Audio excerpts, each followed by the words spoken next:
तुम हो गए है खुशी ज्यादा मुझे, अरे बिन तुम्हें देखे हुए ना चैन आता है मुझे। अरे मैं दीवानी तुम्हारी हूँ, समझ लीजिए।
संबंधी हमारा दिल में मैं नाशाद हूं,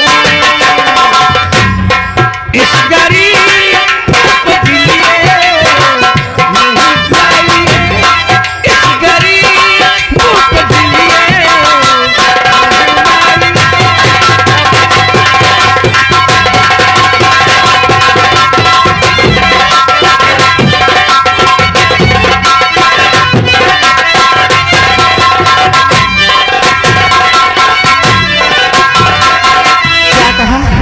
आप है राजेश सुता, मैं गरीब इंसान। हाँ। मंत्री जी, प्यार से बड़ा पूजा किसी चीज का नहीं होता। कहते हैं न अमीर से होगा न गरीब से होगा, न अमीर से होगा न गरीब से होगा, प्यार जब होगा तो नसीब से होगा। मेरा नसीब था जो कि मैंने तुमसे प्यार किया। प्यार के मंजिल में राजा प्रजा एक समान है, मैं पुजारी आपकी, आप मेरे भगवान हैं। और इस जवानी का रोजा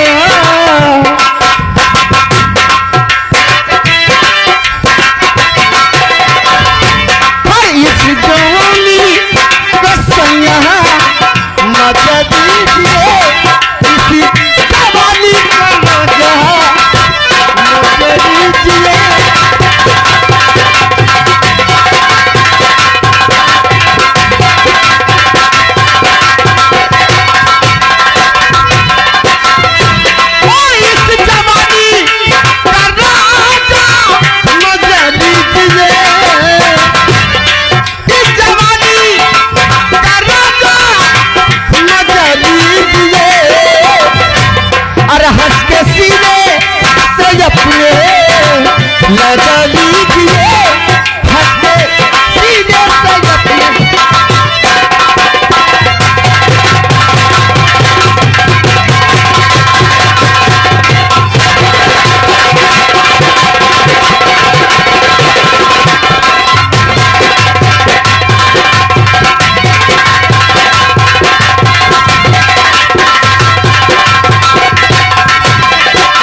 पिताजी, आपके सामने मेरी फांसी हो जाएगी।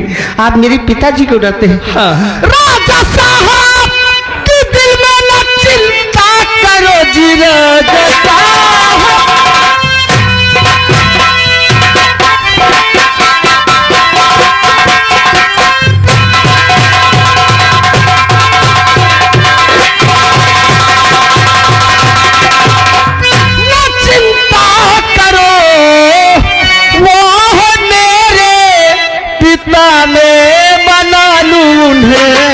ब्रह्मसी विष्णु की था कसम कह रही, ब्रह्मसी विष्णु की था कसम कह रही, आपका साथ प्यारे निभा दूंगी मैं जी, ब्रह्मसी विष्णु की था कसम कह रही।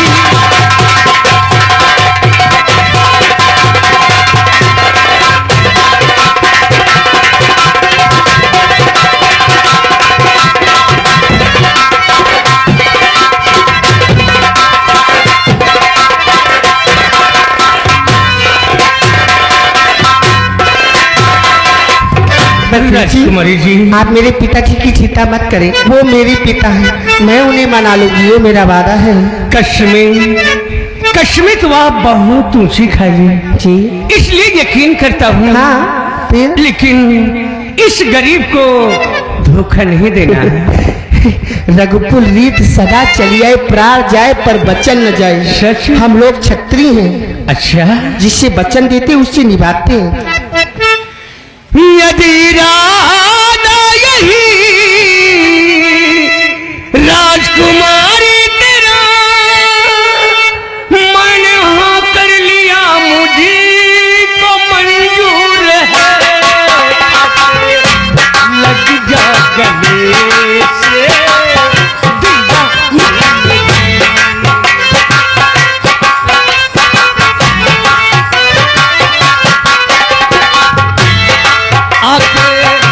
लग जा गले से दीवानी नदी, पूरा दिल का करूं राधा तेरे आके, लग जा गले से।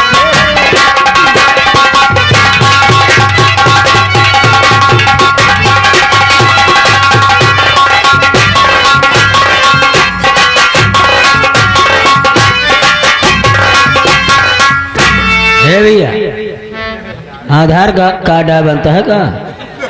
आधार कार्ड? हाँ हाँ, यहाँ बनता है। क्या तुझे बनवाना है? हाँ भैया। लेकिन ये बोल, नया बनवाना है या संशोधन करवाना है? नहीं, नवा बना दियो। नया? हाँ। आज विधवा का पेंसिल ले बे। वृद्धा पेंसिल? हाँ, वृद्धा। हाँ, हाँ। मशीन एकदम नई है। इधर 13 का लाया है। हाँ। तो फिर अमौसों को बढ़िया। अरे एकदम नई मशीन है यार। हाँ, बने हमारा आधार कार्ड है।